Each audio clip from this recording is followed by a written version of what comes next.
I would never speak bad about any of the macro beers. And I can call them macro beers because they're calling themselves macro beers now. So I don't feel like that's an insulting word. I think that they brew a really good product. They brew solid products. But right now, you know, the younger generation, you know, the millennials and the Gen Xers are driving this craft beer movement. It really, they want local beer, and macro is just not it. And so they're losing market share, and there's really nothing they can do about it because it's not what people are asking for. The consumer's driving this. And without the consumer, then you don't see so many business openings. I mean, they want locally sourced beer. One strategy employed by some of the major brands to garner a piece of that market is to fashion some of their beers as craft beers or buy up smaller breweries. And when you bring up that topic, you can elicit some strong opinions.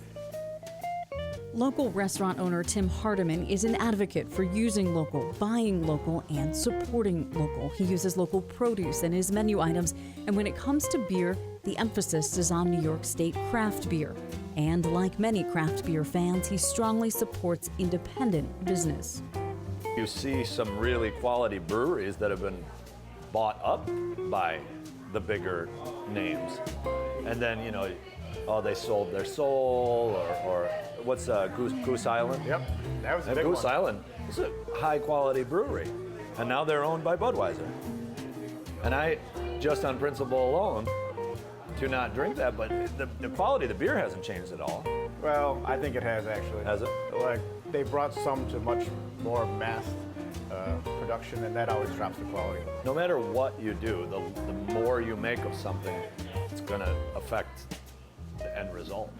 I don't feel like it's an intrusion. I think that the craft beer consumer is very savvy, and they know the difference between a handcrafted, local, artisanal beer than a mass-produced craft beer, if you will.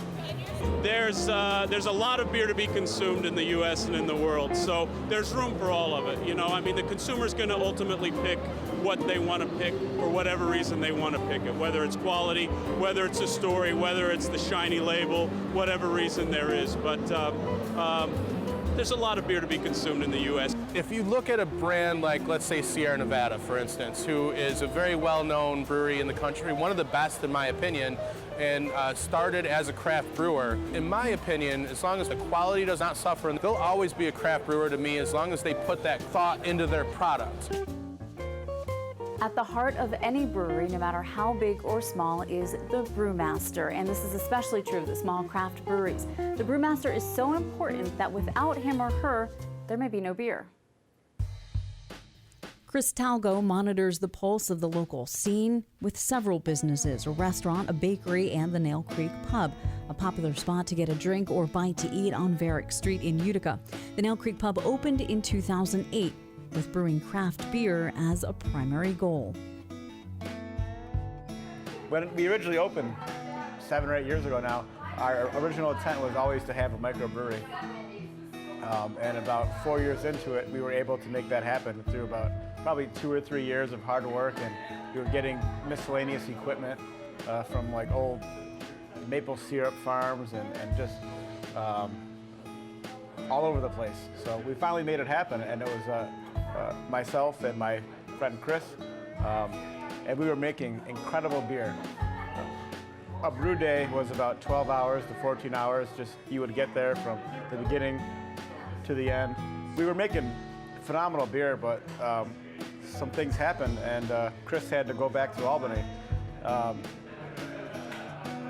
For me to try and do that on my own would be nearly impossible. And then these other opportunities sort of opened up with the Tailor and the Cook, and now with Utica Bread, so I haven't been able to kind of focus to get the brewery back open. But once the bakery kind of settles down to something that I really want to move back into, and it's probably going to involve purchasing a whole new brewing system, something that's a lot more streamlined than kind of our makeshift system.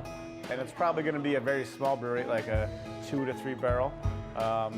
And we're just going to be selling it here. Before, we wanted to get our beer in other bars, and we wanted to get it all over the place. But in all reality, I really just want to have it here. People know that they can come and they can get it here. And when you're that small of a scale, it would be almost impossible to make money trying to sell it someplace else. So, I mean, it will be local beer, it will still be the second largest brewery in Utica.